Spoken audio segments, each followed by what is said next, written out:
नमस्कार। Class 10 social study political party ये chapter है सिविक्स का। और अभी तक जो प्रश्नों की श्रृंखला चल रही थी उसी श्रृंखला में 4 नए टॉपिक लेकर हम आपके सामने हैं जो कि परीक्षा के दृष्टिकोण से बहुत उपयोगी होंगे। आइए उन 4 टॉपिक्स को हम देख लेते हैं। सबसे पहला टॉपिक मल्टी पार्टी सिस्टम। इसका डेफिनेशन पूछेगा और यह भी पूछ सकता है कि what is the benefit of multi party system in our political system. हमारे पॉलिटिकल सिस्टम में मल्टी पार्टी सिस्टम का क्या बेनिफिट है। तो सबसे पहले डेफिनेशन देख लेंगे। मल्टी पार्टी सिस्टम वो होता है कि जिस सिस्टम में 2 से ज्यादा पार्टियां होती हैं और 2 से ज्यादा पार्टियां या अनेक पार्टियों के पास ये चांस होता है कि पावर में आने का। ओके, तो इसको डिफाइन करिए। It is the system in which more than 2 party functions. It is the system in which more than 2 party functions. Several political parties gets reasonable opportunity of coming to power. ये तो इसकी definition हो गई, आप देख सकते हैं। चलिए आइए डिस्कस करते हैं मल्टी पार्टी सिस्टम का बेनिफिट, ये कैसे बेनिफिशियल है हमारे पॉलिटिकल सिस्टम के लिए। तो इसका सबसे बड़ा बेनिफिट है it offers representation of several opinion. It offers representation to several opinions and interest. अलग अलग विचारों को, अलग अलग हितों को प्रतिनिधित्व प्रदान करता है। दूसरा, it provide political choice to the people. ज्यादा से ज्यादा पॉलिटिकल पार्टियां होंगी तो लोगों के पास विकल्प ज्यादा मौजूद होंगे, चुनाव ज्यादा मौजूद होंगे। It accommodate diversity.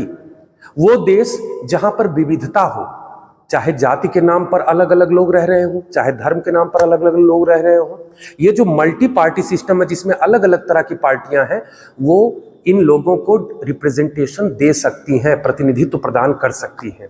तो देख लिया हम लोगों ने डेफिनेशन और मल्टी पार्टी सिस्टम का बेनिफिट। ये बच्चों दिमाग में रखिएगा और इसको ध्यान में रखिएगा, हो सकता है मल्टी पार्टी सिस्टम पूछ दे आपको। दूसरा है problems of lack of internal democracy. बेटा ये कई दफा जो है हम लोगों ने देखा है कि कई दफा 10th के बोर्ड एग्जाम में इस क्वेश्चन को उठाया गया है। 2016 से लेकर आप 2022-23 तक देख सकते हैं कि इस क्वेश्चन को उठाया गया है। ठीक है, तो problem of lack of internal democracy इसको डिस्कस करने को आएगा अगर लॉन्ग में आएगा तो हम क्या कहते हैं, all over the world there is a tendency in political parties toward concentration of political power in one hand. पूरी दुनिया में ये टेंडेंसी बन गई है पॉलिटिकल पार्टीज की कि पावर जो है उस हर पॉलिटिकल पार्टी में कुछ ही लोगों के हाथ होता है, बाकी लोग मात्र कार्यकर्ता ही रह जाते हैं। तो क्या मैंने बोला, सबसे पहले प्रॉब्लम को डिस्कस करते समय मैंने बोला कि all over the world there is a tendency in almost all political parties to concentrate power in few hand या वन हैंड। दूसरी बात, some political parties don't have open list of members. बहुत सी पॉलिटिकल पार्टीज हैं जो अपने संगठन के मेंबर्स का लिस्ट जो है वो डिस्क्लोज नहीं करती। कुछ चुनिंदा नामों को ही डिस्क्लोज करती हैं, पूरे संगठन के नामों को डिस्क्लोज नहीं करती। ऐसी स्थिति में होता क्या है कि जो मेंबर्स हैं उनको पता ही नहीं होता कि हम मेंबरशिप में हैं या नहीं है, या हमें कभी चांस मिलेगा ऊपर जाने का हायर पोस्ट पे या नहीं। उसके बाद क्या है, they don't organise regular meetings. जो पॉलिटिकल पार्टी जिसमें इंटरनल डेमोक्रेसी नहीं होती वो रेगुलर मीटिंग्स ऑर्गेनाइज नहीं करते। Even they do not hold regular elections. Party के अंदर जो महामंत्री, अध्यक्ष, उपाध्यक्ष मतलब general secretary, vice president, president या किसी अन्य पद के लिए जो चुनाव होता है, इंटरनल डेमोक्रेसी जिस पार्टी में नहीं होती वहां चुनाव नहीं होते।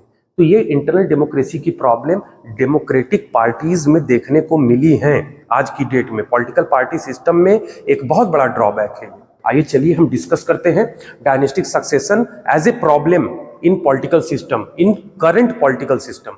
तो क्या है, डायनेस्टिक सक्सेशन होने की वजह से it do not allow grass root level workers to rise. जो ग्रास रूट पे काम करने वाले, जमीन स्तर पे काम करने वाले वर्कर हैं, उनको कभी भी उभरने का या उदित होने का मौका नहीं मिलता।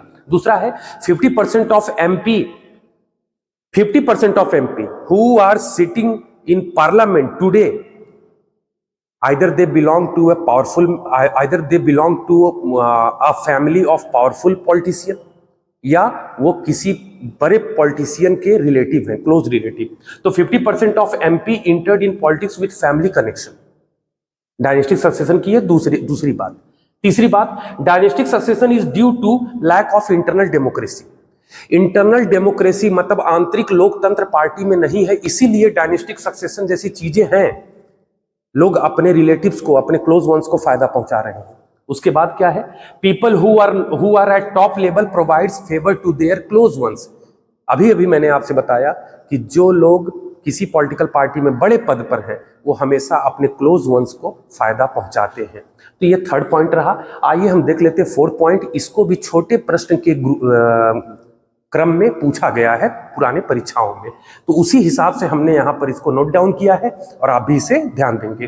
प्रेशर ग्रुप, प्रेशर ग्रुप क्या है? It is group of some people who seek to promote interest of a particular section और सोसाइटी।